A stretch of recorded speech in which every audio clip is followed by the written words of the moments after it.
I can't tell you how many times that I've closed a business deal just by pretend. I don't want to say pretending to be confident, but just by playing the part, if you will, or like I mentioned earlier, faking it, just by showing up. And like Jonathan just said, these guys you're gonna walk into that room and they're gonna size you up and judge you within the first 3 to 5 seconds, and that's gonna play a huge role in how they view you as a person and how they see you fitting into the team as a leader or even as a player.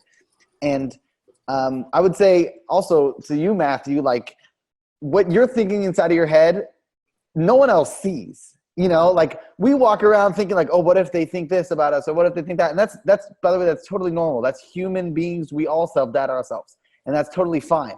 But just remember that maybe the insecurities or the doubts that you might have about yourself, nobody else sees. And it's only projected and it's only seen when you show it to everybody else.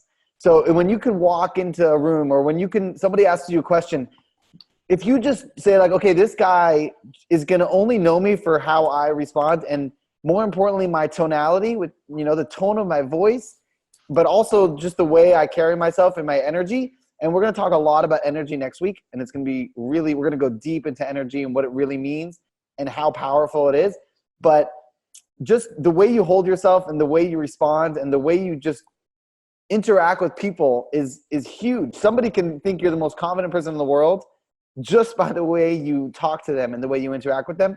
And that's huge, right? And again, the things that you think about, nobody else can see. It's just you. So a lot of confidence is just mental, you know, and just believing that you're enough, you're good enough, and you're, you know, just because someone else might look more confident than you and might be, you know, more powerful, or maybe Tom Brady, you're playing Tom Brady in the Super Bowl, he looks more confident, but you can be just as confident as him by just being comfortable and being content with yourself and your, you know, yourself as a person and yourself as a player.